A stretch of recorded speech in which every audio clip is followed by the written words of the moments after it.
আমি তোমায় পার করে দিতে পারি, কিন্তু আমার একটা শর্ত আছে। বলে কি শর্ত?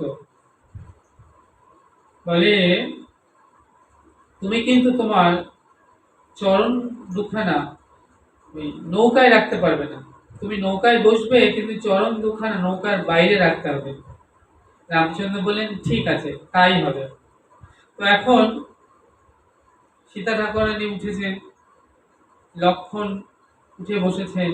এখন রামচন্দ্র তিনি তার চরণ দুখানি মাধবের নৌকার বাইরে ঝুলিয়ে তিনি বসেছেন। তো মাধব যখন মাঝ নদীতে পৌঁছালো, তার নৌকার বৈঠা, যেটা দিয়ে জল কেটে নৌকাটা এগিয়ে যায়, বৈঠা খানা তুলে ধরেছে। রামচন্দ্র বলছেন, এই দেখো, এই মাধব, বৈঠাটা আবার তুলে ধরলি কেন? মাধব, চেয়ে দেখ, ঈশান কোণে মেঘ জমেছে, তাড়াতাড়ি আমায় পার করে দে বাপ। মাধব বলছে, তুমি যদি আমায় কিছু না দাও, আমি কেমন করে তোমাকে পার করে দেব? রামচন্দ্র বললেন, মাধব রে, আমি পিতৃ সত্য পালনের জন্য আমি এখন বনবাসে বনচারিণী রাম, আমি এখন করি কোথায় পাবো? মাধব বলছেন, সে কথা বললে তো হবে না। মাধব শ্রী রামচন্দ্রকে বলছে, তুমি আমার জাত ভাই।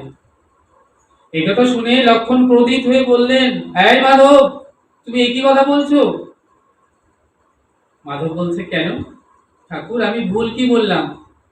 তুমি তোমার দাদাকেই জিজ্ঞেস করো না, আমি ভুল কিছু বলেছি? কারণ আমি যে কাজটা করি, তোমার দাদা সেই একই কাজটা করে। আমি জাগতিক জগতে এই ছোট্ট নদীটা পারাপার করি, তোমার দাদাও কিন্তু ভবসাগরের কাণ্ডারি। সেই শেষের দিনে যখন ভব নদীর তীরে সবাই আসে, তখন তোমার দাদা কড়ি নিয়ে ভব নদী পারাপার করে দেয়, বিনা কড়িতে পার করে না। আমি এই যে ছোট্ট নদীটা পারাপার করি যেটা দিয়ে, সেটা হলো এই কাঠের ভাঙা তড়িখানা নৌকায়। আর তোমার দাদা তার চরম তড়িতে করে সকলকে ভবসাগর পারাপার করে দেয়।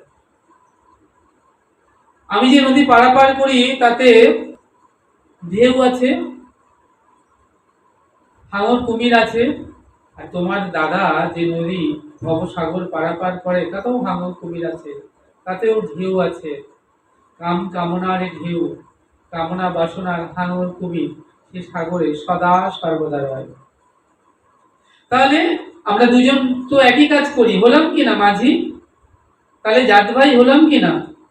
যেদিন কেউ থাকবে না তোমার পাশে, আছে সবাই, সেই দিন সহায় সম্বলহীন হয়ে তুমি যখন এসে দাঁড়াবে এই ভব নদীর তীরে, তখন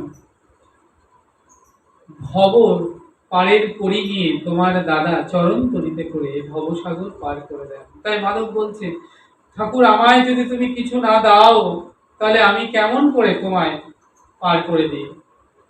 রামচন্দ্র বলছেন, মাধব, আমি এখন কড়ি কোথায় পাবো? আমি তো পিতৃসত্য পালনের জন্য বনে এসেছি, বনচারিণী রাম, এখন আমি কড়ি কোথায় পাবো? মাধব বলছেন, এ প্রভু, তুমি যদি আমায় কিছু না দাও, তবে আমি কেমন করে তোমায় পার করে দিই? বলছেন, আমি তোমায় পার করে দিতে পারি, একটা শর্ত আছে। কি শর্ত?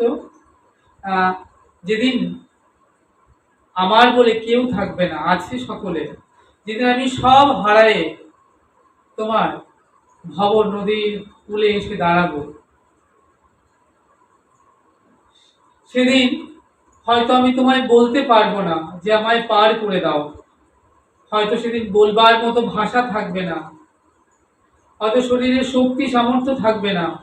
সেদিনের সে না বলার কথা আজ আমি তোমার চরণ নিবেদন করে যাই। সেই শেষের দিনে, যেদিন আমি তোমার সেই ভব নদীর তীরে এসে দাঁড়াবো, সেদিন তুমি আমায় নিজ গুণে পার করে দিও। রামচন্দ্র বলছেন, ওরে মাধব রে, আমি কথা দিলাম, যেদিন তুই সব হারে ভব নদীর তীরে এসে দাঁড়াবি, সেদিন আমি তোকে নিজ গুণে পার করে দেব। এখন তো আমায় পার করে দে মাধব। মাধব রামচন্দ্রকে নদী পার করে দিলেন।